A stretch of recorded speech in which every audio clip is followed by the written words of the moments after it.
Ain't nobody's running, ain't nobody's hiding, nobody's ducking. I mean, Crawford's going to be right there, ready to trade blows with Canelo Alvarez. Why did you use that word war? Why are you feeling that way? If you go down the list and ask me about tactical advantages, most of them are Crawford. Crawford could see everything coming. He could see everything coming that Canelo threw at him. He was reading it so well. His guard was so tight as well when he was up at the ropes, when he was exiting, looking to move around. They looked about the same size, but that was a brilliant performance. And what can you say? I mean, you got to give him his credit. He created a lot of history. He dreamt this fight. He willed it to happen. A lot of people, not me, but a lot of people laughed at him, said, forget about it, no chance against a bigger guy like that. Max Kellerman called Terence Crawford's performance both historic and career-defining. Offering sharp analysis of Canelo Alvarez's loss, he compared the challenge to stepping up multiple weight classes and meeting a dangerous opponent capable of pulling you into the toughest fight of your career. Kellerman emphasized that truly confident fighters pursue challenges without hesitation, regardless of size, speed, or power differences. He pointed out that Crawford carried that fearless mindset into the ring, reminding fans that for years, few dared to call him out. In Kellerman's view, Crawford cemented his place among boxing's most respected by embracing and conquering that test. Division world champion out of Omaha, Nebraska. He's undefeated, 41-0 with 31 KOs, and he begged for this fight. He wanted Canelo bad because to him, it's all about legacy. I'm not speculating. I'm telling you what I know. And how would I know? It's because I interviewed him. Yesterday, we sat down. Here is my conversation with the one and only Terence Crawford challenging Saul Canelo Alvarez, moving up 2 weight divisions to do it. Shocker, Stevenson's admiration for Terence Crawford has long been clear. But after Crawford's emphatic victory over Canelo Alvarez, his praise carried even greater meaning, Stevenson said. Crawford not only lived up to his pre-fight promises, but also reminded the world why he is regarded with such respect. He revealed that from the earliest days of his own career, he closely studied Crawford's style, mindset, and discipline. Witnessing his idol achieve such a historic accomplishment reaffirmed for Stevenson that true greatness comes from years of preparation and consistency. To him, Crawford is more than just a champion. He is a mentor figure who sets the standard of excellence that rising fighters strive to follow. Giving up or having to jump up 2 more weight classes and fight a guy who might put him in a dogfight, a real one, for the first time in his career. When we get put in that position, we go find opposition to make that happen. You understand me? So when we go looking for the opposition, we're not concerned about how big they are, how fast they are, how strong they are. We feel like we got enough that we can bring to the table with anybody. That night I fought John Ruiz. Stephen A. Smith highlighted just how determined Terence Crawford was heading into the Canelo fight. He noted that while many fighters would have pushed for Canelo to meet them at a more favorable weight, Crawford chose instead to challenge him head-on at 168 pounds. For Crawford, it wasn't about comfort, it was about cementing his legacy. Smith reminded the audience that Canelo Alvarez remains one of boxing's most accomplished champions.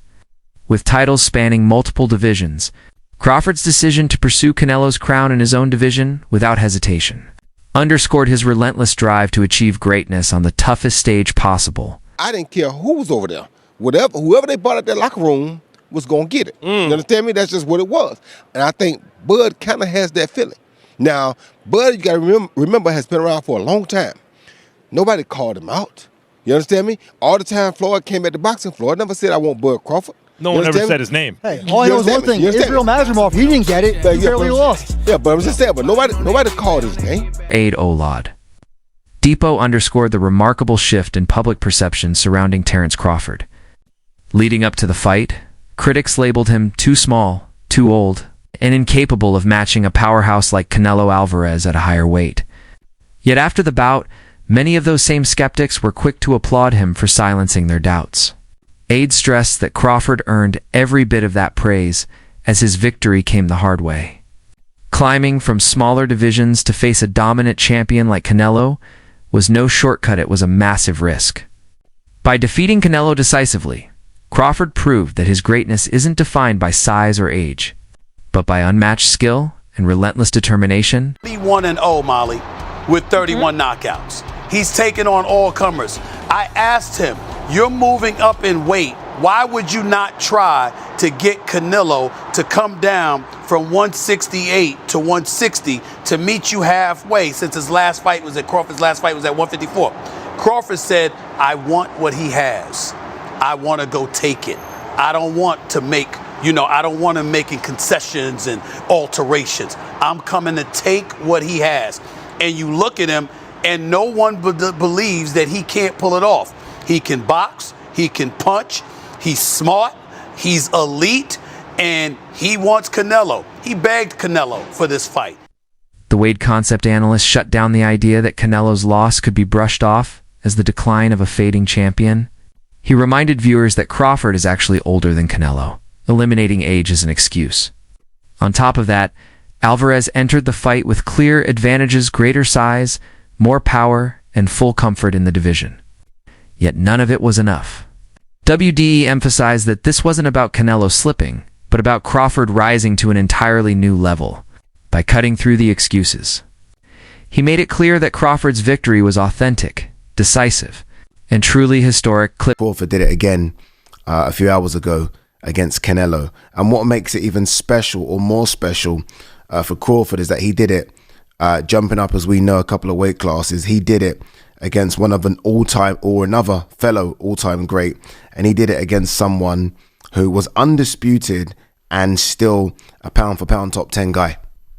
That's what Crawford did, people.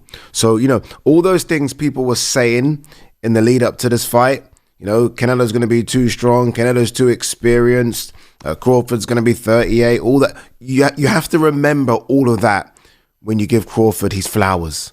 Like, don't like, oh, well, Canelo looks old. No.